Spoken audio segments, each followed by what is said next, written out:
están? Buenos días. Está a punto de ser mediodía y es un gran honor estar aquí en esta casa. Una casa llena de la gracia, de la bondad, del amor de Dios. Una casa de discípulos.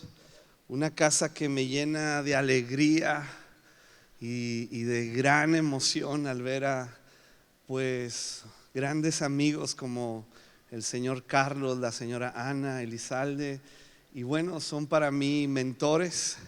Ellos participaron en mis primeros días de cristianos, mi primer año y medio como creyente, y fue una influencia que hasta el día de hoy reconozco, y ese aprendizaje me sigue siempre. Gracias a Dios por sus vidas. Muchas gracias.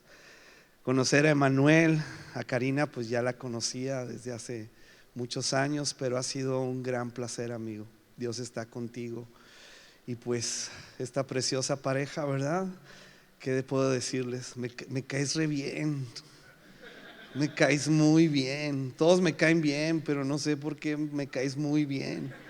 Te veo y me caes muy bien. Armando. ¿Qué? Ángel. Andrés. Así tiendo a cambiarle el nombre a la gente. Pero Ale pues también, bien linda.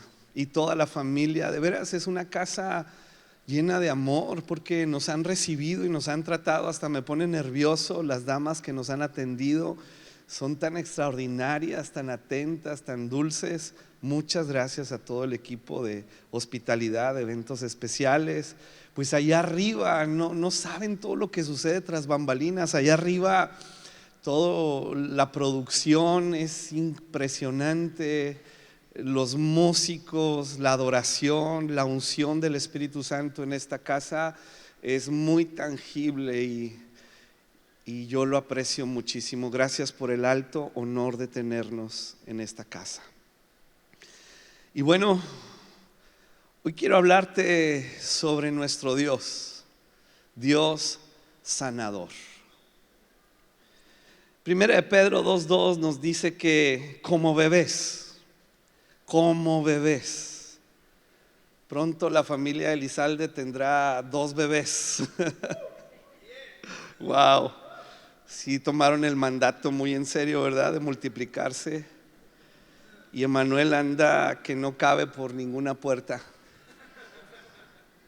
Como bebés. ¿Cómo lloran los bebés cuando tienen hambre? Lloran con todo y les importa muy poco dónde estén, quién los escuche y a quién desvelen. Y Pedro nos dice que como bebés recién nacidos deseen con ganas la leche espiritual pura para que crezcan. Y me encanta esta frase, escúchala porque es Biblia. Quiere decir que el Espíritu Santo inspiró a Pedro para que escribiera y nosotros comprendiéramos que es el deseo de Dios tener una experiencia plena de salvación, una plenitud en Cristo que trae una gran satisfacción. Dios nos creó para experimentar satisfacción y placer. Ese es su diseño original. Y el apóstol Pedro dice que es importante que crezcamos como el niño que recién nace, que deseemos el alimento para que desarrollemos nuestro carácter cristiano y experimentemos plenitud en Cristo. Y termina diciendo: pidan a gritos este alimento nutritivo. Lo triste es que a veces yo me encuentro que no estoy disfrutando a plenitud mi vida en Cristo Jesús. Si usted pretende disfrutar cristianismo como religión, se va a desilusionar. Como religión, como cualquier otra, no tiene mucho que ofrecer. Sin embargo, como lo decía ahora Emanuel, no es simplemente algo que hacemos cotidianamente, no está en base a eventos, pero es en base a la relación disfrutable, vibrante con Dios, y que a veces no la tenemos, a veces ni la deseamos, Pero el Espíritu Santo que levantó a Cristo de entre los muertos viene y nos impulsa, nos vivifica, nos imparte de su gracia para desearle. Pero a veces no lo tenemos, sin embargo es la voluntad de Dios que lo experimentemos. Y encuentro que a veces no podemos experimentarlo porque estamos enfermos y Dios necesita sanarnos. ¿Sanarnos de qué? Voy a hablar algo muy específicamente que creo Dios desea sanar a su iglesia, que es de la amargura. ¿Cuántos saben lo que es la amargura? Si eres ser humano, si eres extraterrestre, pues nomás escucha, ¿verdad? Pero si eres ser humano, has experimentado amargura. Puede ser que tu personalidad, tu temperamento, tu enneagrama diga que a ti te vale, que eres resiliente y que te levantas por encima de cualquier dificultad. Sin embargo, a pesar de eso, has pasado por la amargura. Y para esto quiero enfocarme en la historia del pueblo de Israel cuando salen de Egipto. Dice que nos enseña la Biblia que después de 400 años de esclavitud, los descendientes de Jacob salieron de Egipto hacia la tierra prometida que Dios le dio a Abraham. Salen de ahí. Pero ¿cómo salen? ¿En qué condición salen? Y esta salida de Egipto representa nuestra salida de esta condición espiritual que teníamos antes de que Cristo nos alcanzara. Dice Efesios capítulo 2 que estábamos muertos en nuestros delitos y pecados. Dios no nos salvó como salvaríamos a alguien que se está ahogando en el mar. No, Dios rescató un cadáver que estaba en el fondo del mar sin ninguna posibilidad de vida eterna.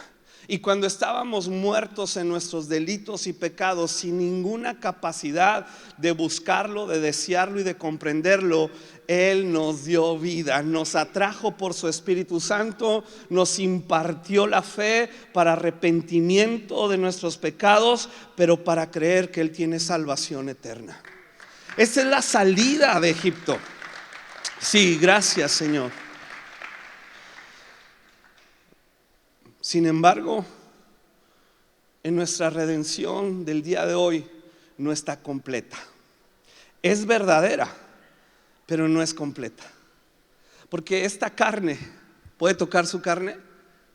Esta carne lo va a seguir usted todos los días de su vida.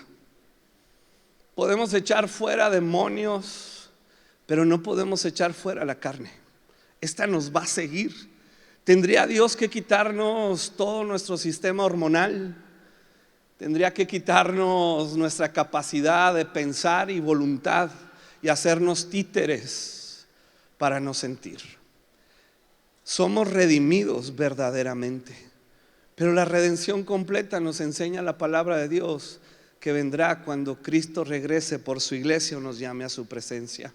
Mientras en este plano natural seguiremos lidiando con ciertas cosas, entre ellas la amargura. El pueblo de Israel salió de Egipto, ya no estaban en la esclavitud, sin embargo salieron de ahí muy amargados. Mira cómo dice Éxodo capítulo 1 verso 13: los egipcios los hacían trabajar sin compasión, les amargaban la vida forzándolos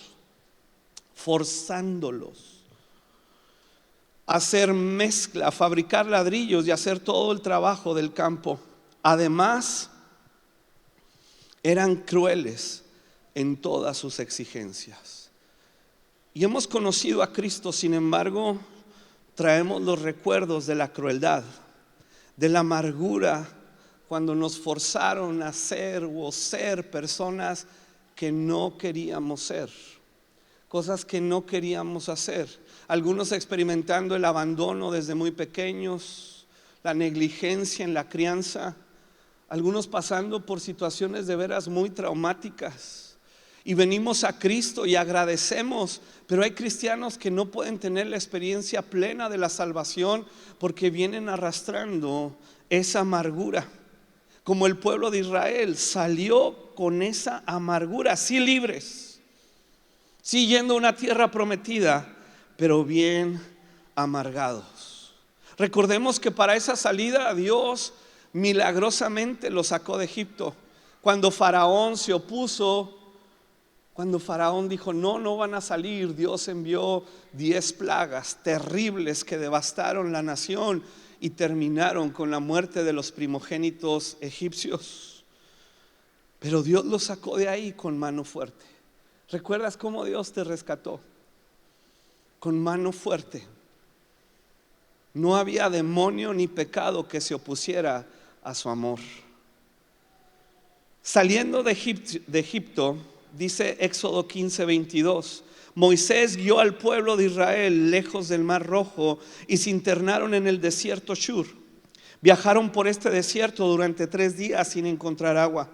Cuando llegaron al oasis de Mara, llegas a un oasis, a un lugar como estos donde la presencia de Dios tiene algo increíble, palpable, transformador, sanador, liberador.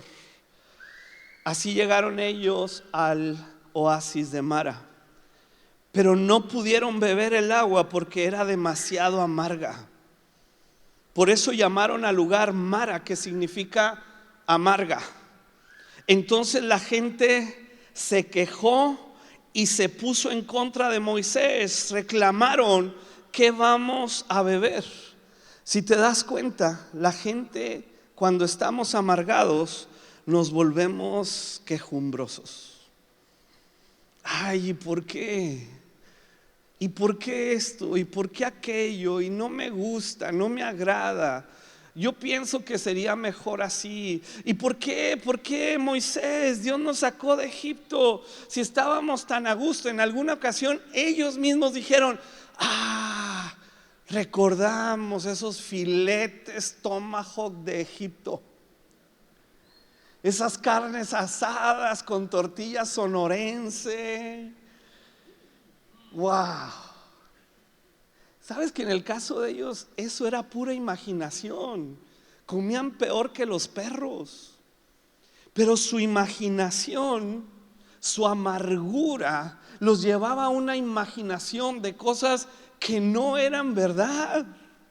Cuando estamos amargados y venimos a Cristo y no sanamos la amargura, recordamos: yo era tan feliz en el mundo. Y hay gente que se gloria dando supuestamente un testimonio de salvación. Empiezan a hablar todo el mugrero que vivían y gloriándose, y hasta se les dibuja una gran alegría porque recuerdan, pero se olvidan del desastre en sus vidas, que en la soledad de su habitación lloraban porque no tenían una plenitud, puesto que Cristo no había venido a morar en sus corazones. Ellos estaban reclamando fuertemente, esos reclamos en los hogares, esos reclamos en los matrimonios, esos reclamos, siempre reclamándonos, siempre compitiendo, siempre viendo quién tiene la culpa, quién derramó la leche, quién dejó de barrer, de trapear, y yo hago todo y a mí nadie me da nada, y yo solo, porque todas son expresiones de amargura. Ellos no podían en ese momento recordar el poder de Dios que los sacó de Egipto. No podían disfrutar de esta plenitud de su salvación y recordar que Dios los sacó con mano fuerte, derramando esas 10 plagas que devastaron Egipto. No podían recordar que Dios abrió todo un mar, una sección del mar para que pasaran en seco. Su amargura no les permitía. ¿Qué es la amargura? Es el sentimiento, ahí lo tenemos en pantalla, es el sentimiento de frustración. No sé si está en aquella pantalla. Es el sentimiento de frustración. Ahí está. Es el sentimiento de frustración, de resentimiento, de tristeza por haber sufrido una desilusión o una injusticia. Incluso hay gente amargada, desilusionada con Dios. Hace tiempo me acuerdo que leí la portada de un libro que al leerlo me gustó sinceramente, pero la portada del libro te atraía porque se llamaba Desilusión con Dios. Hay tanta gente desilusionada con Dios porque yo esperaba que Dios hiciera. Yo esperaba que Dios respondiera de esta manera.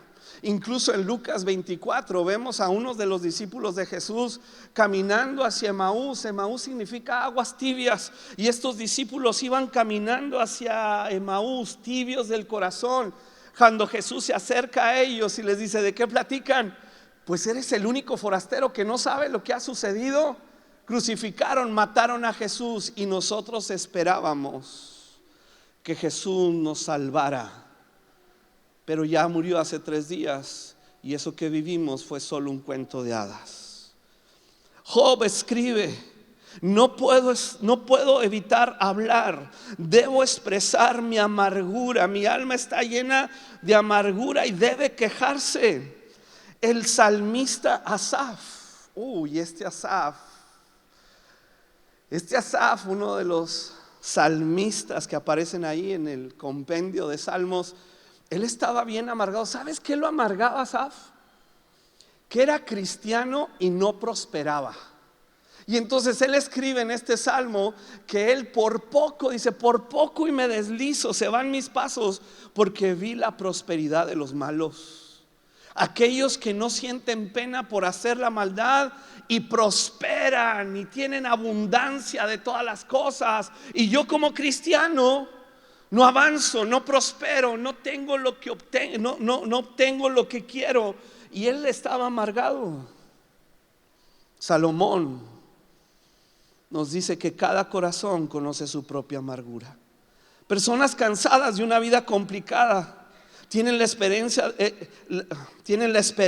de beber amor, aceptación, armonía y paz, pero se encuentran con las aguas amargas de su corazón. Y siendo lo único que tienen, beben de ella, aumentando su dolor y el de su familia. Hebreos nos advierte: cuídense unos a otros para que ninguno de ustedes deje de recibir la gracia de Dios. Tengan cuidado de que no brote ninguna raíz venenosa de amargura. Estas raíces venenosas contaminan nuestros hogares y se transmiten a nuestros hijos. Hijos amargados, hijos desilusionados, cínicos. ¿Por qué? Porque les transmitimos con esa raíz una amargura que los envenenó. Continúa la historia en Éxodo 15 con el pueblo de Israel. Llegan a estas aguas amargas y Moisés clamó al Señor por ayuda, y él le mostró, mira lo que le mostró: un trozo de madera. Le mostró. Quiere decir que el trozo de madera ya estaba ahí, pero Moisés no lograba verlo, y si lo veía no sabía para qué era ese trozo de madera. Él pudo haber pensado: pues es un trozo de madera. Pero ¿qué hace un trozo de madera en el desierto? No era como que había árboles y de pronto pues una rama se quebró por alguna razón y ahí quedó el trozo de madera. Ahí estaba el trozo de madera en el desierto de manera inexplicable, y Dios se lo mostró, y fue ahí en Mara. Moisés echó la madera en el agua y el agua se volvió potable. Fue ahí en Mara donde el Señor estableció el siguiente decreto como una norma para probar la fidelidad del pueblo. Qué raro encontrar este trozo de madera, pero para Moisés no era tan extraño. Moisés ya había tenido una experiencia similar cuando en el desierto, donde pasó 40 años después de huir de Egipto por haber asesinado a un egipcio, se encontraba en ese desierto. Y llega un día, finalizando sus 40 años de destierro, de exilio, autoexilio, que él llega a un lugar y ve una zarza ardiendo, un pedazo de madera seco, y lo ve ardiendo y ardiendo. Y en la lógica de Moisés dice: pues es madera seca, trozos de madera seca. Pero la pregunta es: ¿por qué no se consume? ¿Por qué no termina de desaparecer por el fuego? La zarza, esta madera, estaba ardiendo y ardiendo y ardiendo, y Moisés recibe la instrucción del Señor. Le dice: quítate el calzado porque estás en un lugar santo. Y Moisés comprende, escúchame bien esto, Moisés comprende, porque nos lo explica el autor de Hebreos en el capítulo 11 de los héroes de la fe. Moisés comprende que estaba en la presencia de algo profético donde se realizaría una obra muchos años después. Ese pedazo de madera ardiendo que no se consumía eran los sufrimientos de Cristo en la cruz del Calvario, pero la muerte no tendría poder sobre él permanente. Se levantaría al tercer día venciendo a la muerte, al diablo y al pecado, glorioso, eterno, triunfante, libertador y liberador de nuestras almas. Así que cuando Moisés toma el trozo de madera, él está creyendo, sabiendo que representa a Cristo. Por eso Hebreos 11 nos dice que Moisés prefirió los vituperios de Cristo que ser llamado hijo de la hija de Faraón y disfrutar de esos tesoros de Egipto. ¿Dónde es que él supo de los vituperios de Cristo? Cuando vio que la zarza no se consumía y ahora ese trozo de madera traía sanidad a lo que estaba amargo. Es la cruz del Calvario. En la cruz del Calvario y en la resurrección de los muertos de Jesucristo, que tú tienes la posibilidad de beber de esa agua de vida eterna que es Cristo para sanar tu alma. Puede ser en un evento o puede ser un proceso, pero el agua está lista para ser bebida. Por eso Jesús clamó aquel día de fiesta, se levantó y dijo: cualquiera que tenga sed, venga, venga y beba, y de su interior correrán ríos de agua viva. Ya no serán las aguas amargas de las cuales hemos bebido por años, desde muy pequeños, que hemos bebido y estamos bebiendo por circunstancias adversas, terribles, traumáticas, donde nos desilusionamos con Dios, nos desilusionamos con la gente. Hay algunos desilusionados con la iglesia. Y la iglesia tiene una hermosa imperfección. Si tú pretendes llegar a la iglesia y que todo sea perfecto, es pretender como llegar a un hospital y que no hay enfermos. Vamos caminando hacia la perfección, pero qué oportunidad tendríamos de perdonarnos entre nosotros aquí y ahora si no nos expusiéramos a otros seres humanos imperfectos como nosotros, donde cubrimos con gracia y con amor sus fallas. Pero un amargado no puede, no soporta, y quieren vivir un cristianismo independiente como el llanero solitario, y eso no existe. Es el cuerpo de Cristo que te sana. Y hay mucho que hablar de ello, pero continuemos con nuestra historia. El trozo de madera fue un anuncio de Cristo. Este anuncio que describió el profeta Isaías hablando de él, de Cristo, fue despreciado y rechazado. Hombre de dolores, conocedor del dolor más profundo. Nosotros le dimos la espalda y desviamos la mirada. Fue despreciado y no nos importó. Sin embargo, fueron nuestras debilidades las que Él cargó. Fueron nuestros dolores de amargura lo que lo agobiaron. Y pensamos que sus dificultades eran un castigo de Dios, un castigo por sus propios pecados. Pero no, Él fue traspasado por nuestras rebeliones y fue aplastado por nuestros pecados y fue golpeado para que nosotros estuviéramos ¿en qué, iglesia? En paz. La paz que no obtenemos con la amargura, la paz que no obtenemos con la revancha. Fue azotado para que pudiéramos ser, como dice el texto, para que pudiéramos ser ¿qué? Sanados. ¿Y sabes qué es lo que lo golpeó? ¿Sabes qué es lo que lo destrozó? Cuando le encajan esta lanza en su costado y sale sangre y después agua, sabiendo nosotros hoy por la ciencia que demostraba una tristeza profunda que lo reventó por dentro. Los látigos romanos lo reventaron por fuera, Lo desfiguraron en su rostro, no había apariencia ni hermosura en él. Algunos de sus seguidores dudaban si era Cristo de tan desfigurado que estaba. Eso fue el látigo romano. Pero lo que está describiendo Isaías va más allá del látigo romano. Él estaba destrozado por dentro. ¿Y sabes qué es lo que lo destrozó por dentro?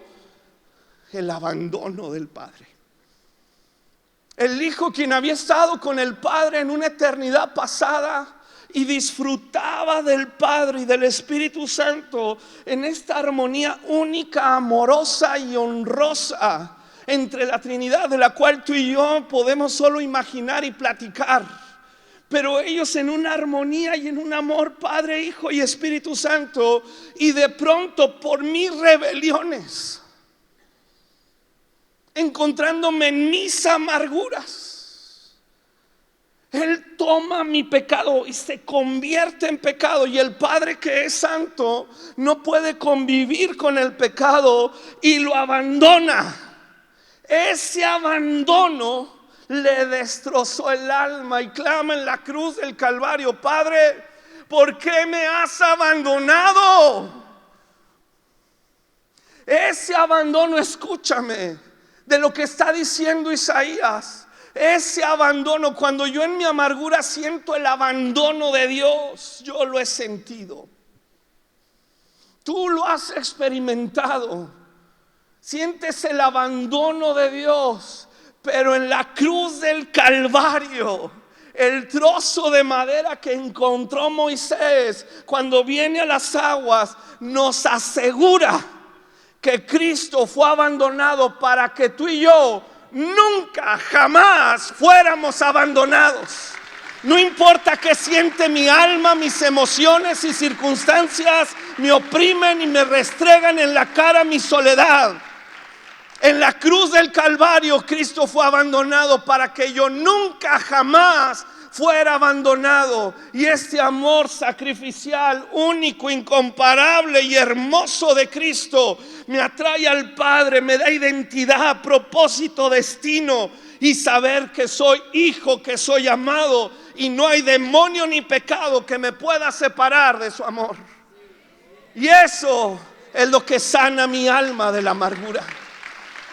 Pero lo tienes que experimentar tú. Sigue la historia.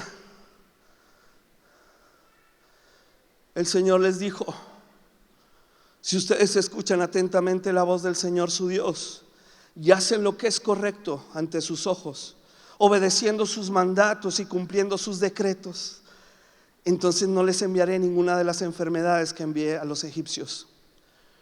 Pero es curioso que está diciendo que Él requiere cierto comportamiento.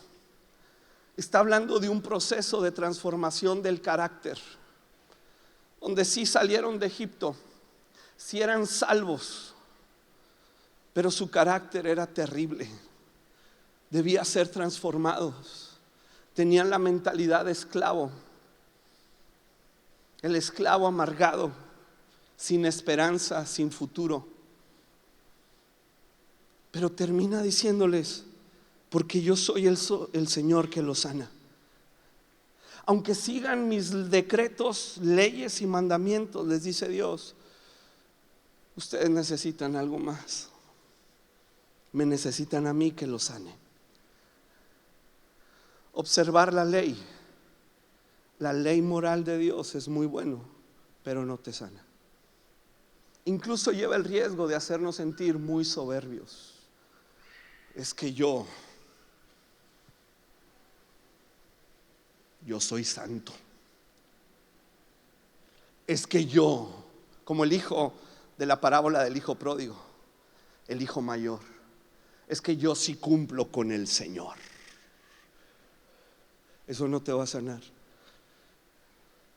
Es bueno, y dice Pablo, es bueno para disciplinarnos y vivir correctamente, pero no tiene poder contra los apetitos de mi naturaleza humana. Necesitamos beber a Cristo. Necesitamos beberlo y permitir que Él nos sane. Les estaba mostrando el camino a la sanidad. Es la primera mención, escúcheme por favor, Esta es la primera mención del nombre de Dios como sanador. Sanarnos de nuestras amarguras. Existe una diferencia, lo va a ver en pantalla. Este párrafo, existe una diferencia entre curar y sanar. Curar habla de la desaparición de los síntomas o enfermedades, utilizando agentes externos, y está más enfocado en el cuerpo físico. Y Dios puede curarnos. Pero cuando hablamos de Dios sanador, cuando hablamos de sanar, nos referimos a algo más profundo e interno, que tiene más que ver con nuestras emociones, con nuestra mente, con nuestra alma.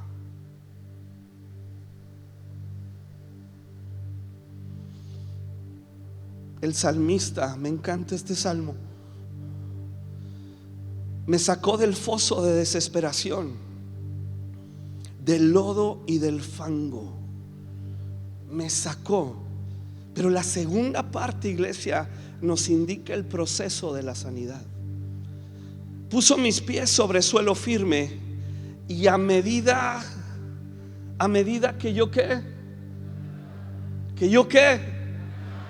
caminaba en la proporción donde yo me dispuse, después de que me sacó del fango, del lodo, después de que me dio vida eterna, yo me dispuse a caminar.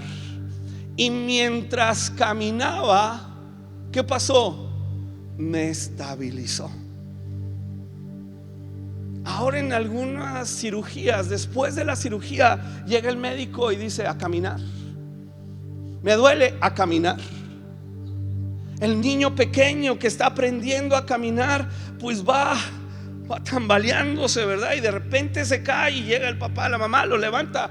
Pero llega un punto donde en la práctica se fortalecen sus músculos. La cirugía que se realizó encuentra fortaleza.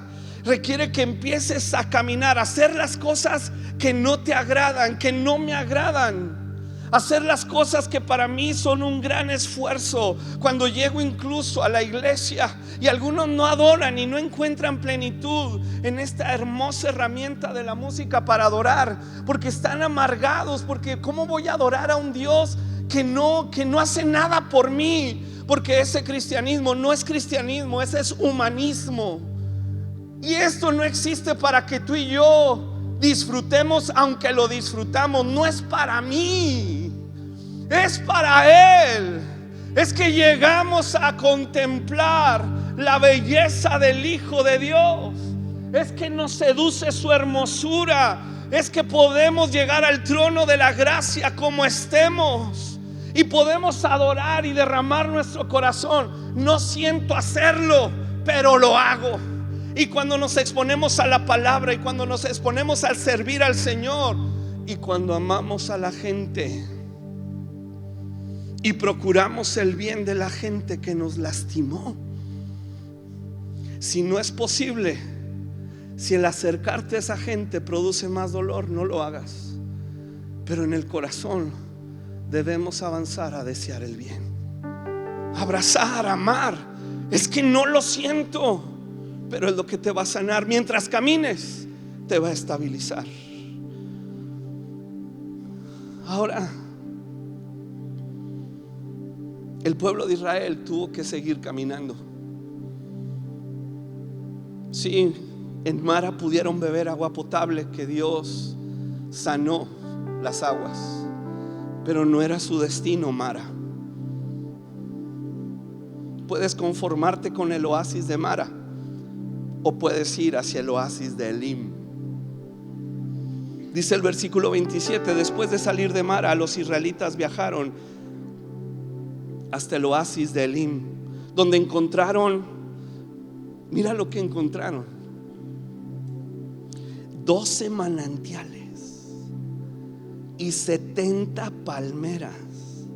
Y ahí sí acamparon, porque eran 12 manantiales. Era como 1,5 millones de personas.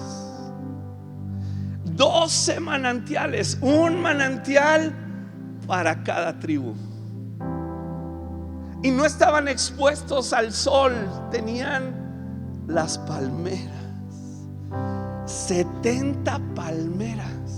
Y aquí hay algo muy impresionante y hermoso, porque es una palabra que se extiende hasta nuestros días y te alcanza a ti y a mí.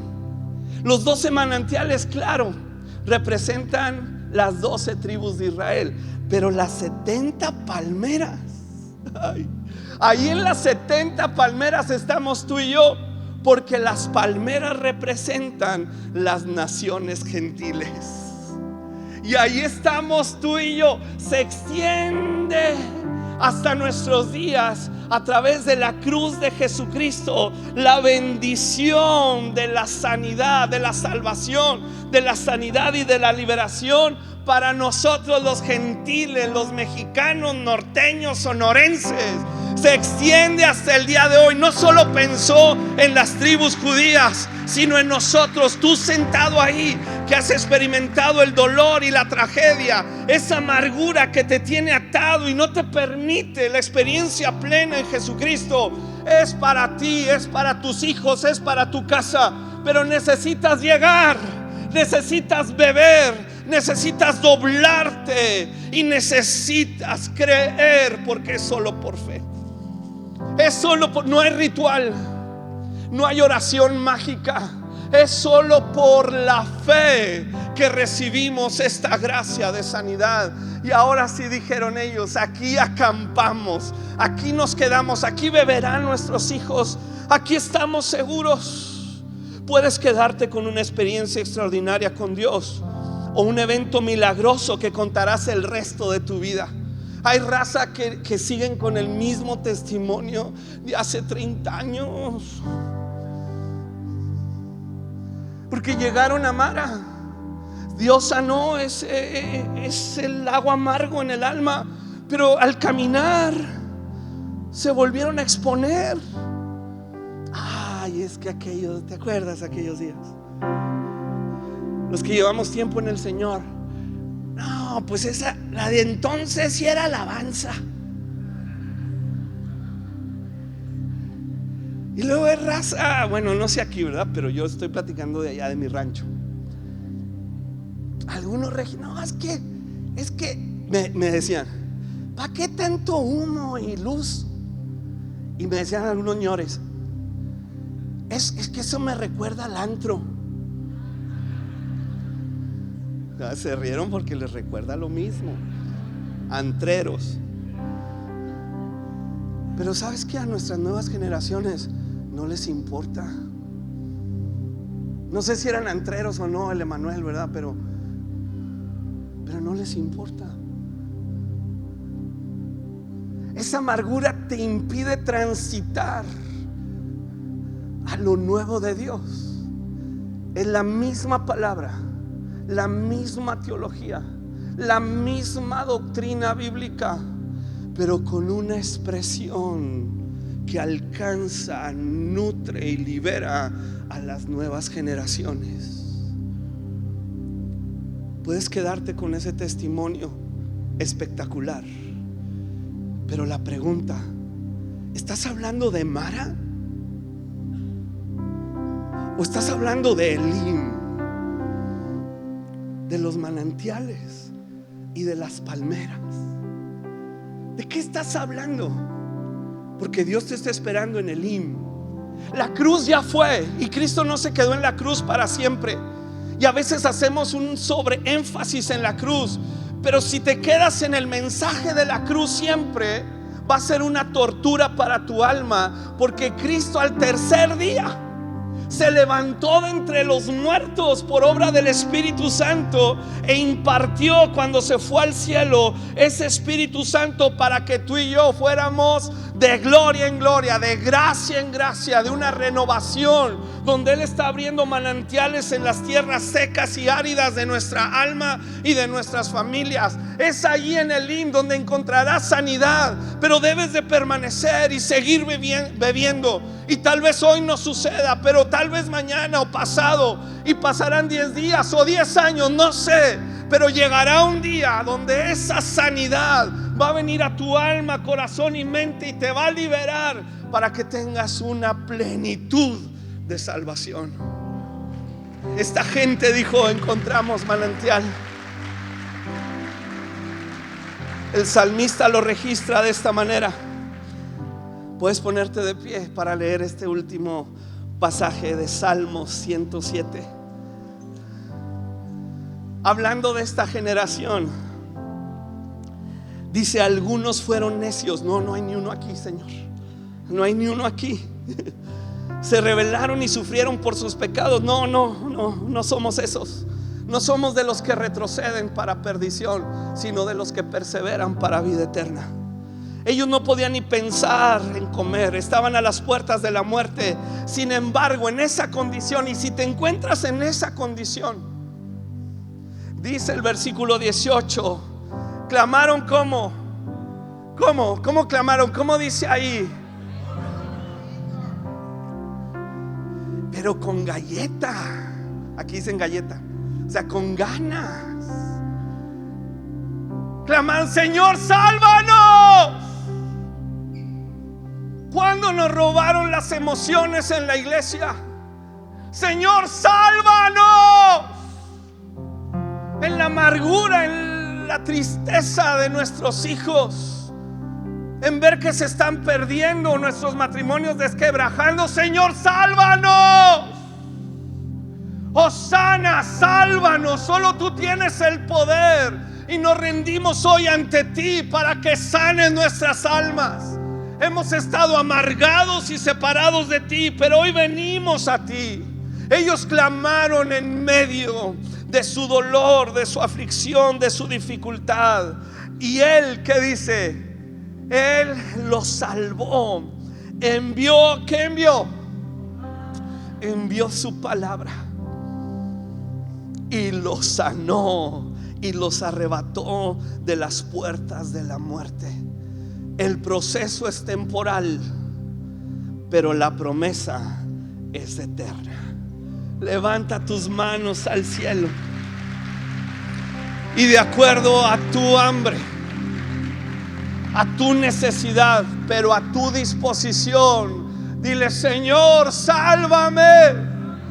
Vamos, levanta tu voz a Él y dile: sálvame. Reconozco mi amargura, las desilusiones, Señor, que han golpeado en mi corazón, la desilusión en mi familia o en mi matrimonio con los hijos, la desilusión en mi trabajo o en la iglesia. He vivido de desilusión en desilusión y me he alimentado de aguas amargas.